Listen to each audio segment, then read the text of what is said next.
You walked into a grocery store 6 months ago and bought your usual stuff: milk, bread, eggs, maybe some chicken, a bag of rice, your regular weekly shop. You paid, walked out, and didn't think twice about it. Now, fast forward to today. You're buying the exact same things, same brands, same sizes, same store. But when you tap your card at the register, something feels off. You're spending more, a lot more, but you can't quite put your finger on why. The thing is, prices haven't just gone up. They've gone up in a way that's specifically designed to be hard to notice. And the scary part? Most people don't realize how badly this is affecting them until years later, when they look back and wonder where all their money went. Today, we're going to expose the grocery inflation trap that almost nobody talks about. And by the end of this video, you're going to see your grocery store in a completely different way. So here's the common belief most people have about inflation. They think inflation is simple. Prices go up, you pay more, you adjust your budget. Done. But that's not really how it works when it comes to groceries. The real inflation trap is actually 3 traps layered on top of each other, and each one is invisible on its own. The first one you've probably heard of: shrinkflation. That's when companies quietly reduce the size of their products, but keep the price the same or even raise it slightly. Your bag of chips that used to weigh 400 grams now weighs 340 grams. Your orange juice carton shrank from 1 liter to 900 milliliters. Your pack of toilet paper went from 12 rolls to 9 rolls. Same packaging, same shelf, same price, less product.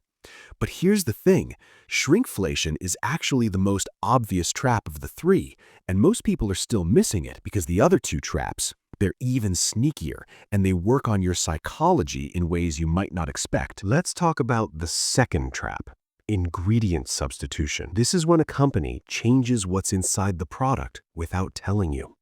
Your favorite pasta sauce used to be made with whole tomatoes. Now it's made with tomato paste and water.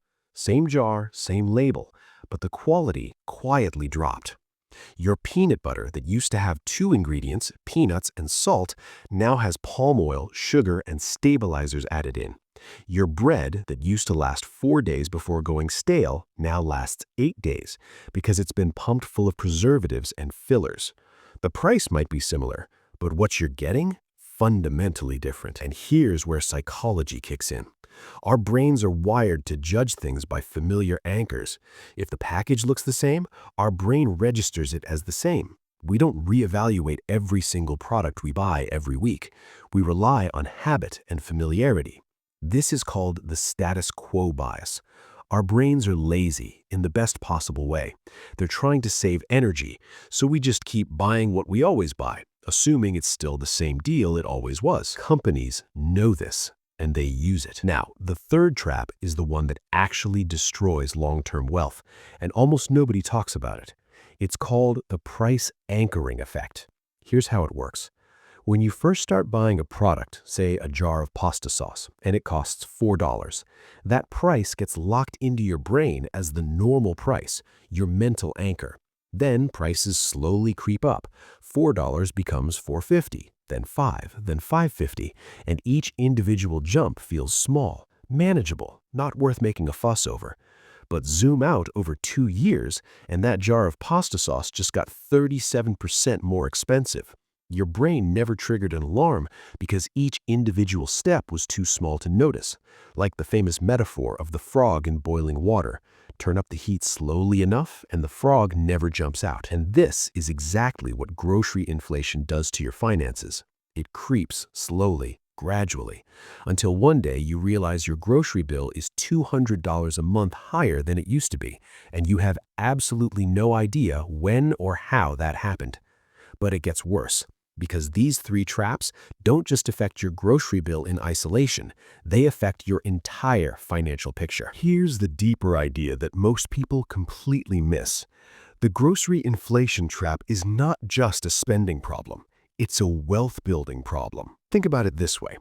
Let's say the grocery trap is quietly costing you an extra $200 a month.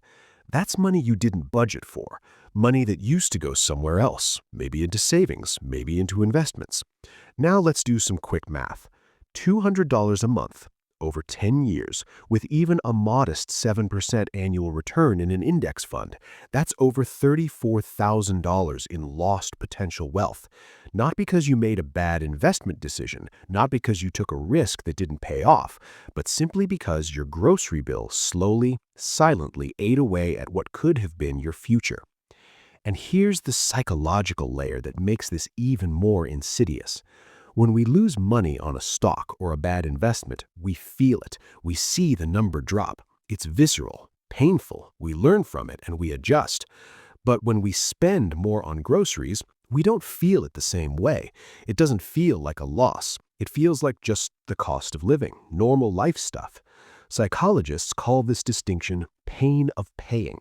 We feel more pain when we consciously lose money than when we unconsciously spend more of it over time. And grocery stores, and the companies that stock their shelves, understand this perfectly. They're not just selling you food, they're managing your perception of value. They're engineering how much you feel like you're getting for your money. And when inflation combines with shrinkflation, ingredient substitution, and price anchoring, the result is a slow, silent tax on your lifestyle that most people never even name, let alone fight against. So what do you actually do about this? First, start tracking your grocery spending by category, not just by total. Most people look at the total bill, but the real insight is in the categories. How much are you spending on protein, snacks, dairy, bread? When you break it down, patterns start to emerge, and patterns you can see are patterns you can change. Second, do a unit price audit on your 5 most commonly bought items.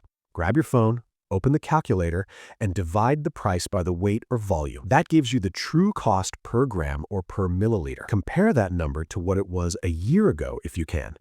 The result might genuinely shock you. Third, get comfortable switching. One of the most powerful weapons against grocery inflation is brand flexibility. Store brands and generics have improved dramatically in quality.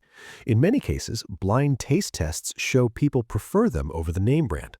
But we keep buying the branded version because of habit and the anchoring effect. Breaking that anchor even on 2 or 3 products can save you a meaningful amount every single month. Fourth, and this is the mindset shift, treat your grocery savings as an investment decision, not a budgeting decision. Every $20 you save at the grocery store and redirect into an index fund or a high-yield savings account is a tiny act of wealth building. It's not glamorous. It won't go viral on TikTok.